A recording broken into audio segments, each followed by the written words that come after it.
La ville de Saint-Denis vous présente Dionysité Actu.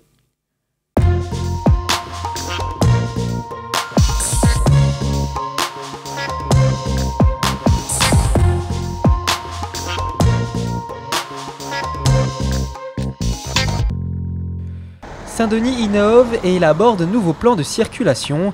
À la demande des habitants et pour satisfaire le plus grand nombre, des aménagements ont été effectués. Alors nous sommes au droit du carrefour de la rue Assam et de la rue Maréchal Leclerc, où nous avons procédé à une modification suite au dernier plan de déplacement, en permettant aux véhicules qui arrivent du pont Pasteur de rejoindre la rue Sainte-Anne en allant tout droit. La rue Félix-Guyon a également fait l'objet de modifications. Elle est désormais réservée au transport en commun. Actuellement, il faut savoir que les bus prennent du retard. Donc nous avons actuellement, uniquement au niveau de l'arrêt bus Félix-Guyon, plus de 7500 passagers. Notre but, c'est de pouvoir emmener le maximum de clients potentiels en centre-ville. Donc c'est ça le but et l'objectif. Fluidifier le trafic et améliorer le système du transport en commun. D'autres mesures sont mises en place par la ville pour redynamiser le centre-ville, telles que l'amélioration de l'éclairage ou encore la création de nombreux parkings.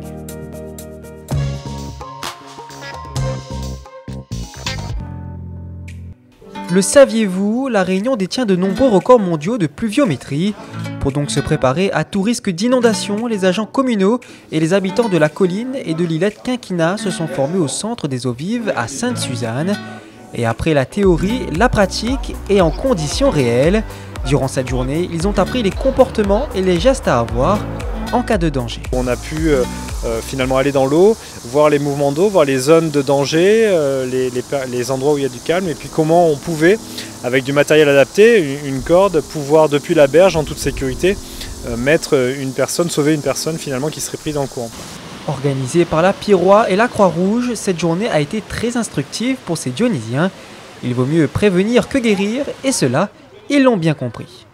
Être emporté comme ça par les flots à une vitesse et où on est ballotté à droite et à gauche, c'est vraiment une sensation assez impressionnante et ça fait réfléchir.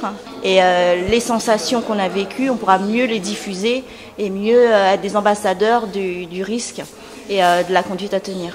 La journée a commencé et s'est terminée dans la bonne humeur. Une nouvelle fois, c'est l'humain qui a été au centre des préoccupations.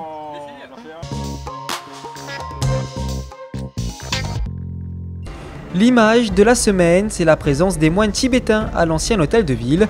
Ils réalisent actuellement un mandala à l'ancien hôtel de ville. Jusqu'au 11 septembre, vous pourrez les retrouver en jour de semaine et dès 10 h.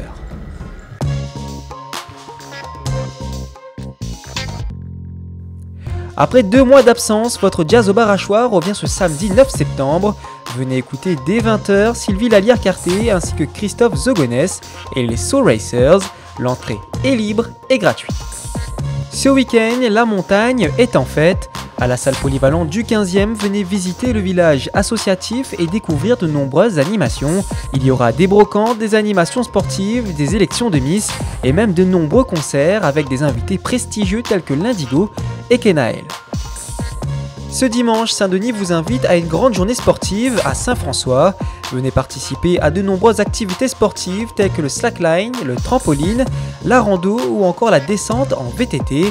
Rendez-vous donc à partir de 10 h sur le terrain Casal, situé chemin de la Glacière. Votre Johnny Actu est terminé. Rendez-vous mercredi prochain à 18 h 40. Nous vous parlerons du patrimoine dans les quartiers. En attendant, prenez surtout bien soin de vous. Bon week-end!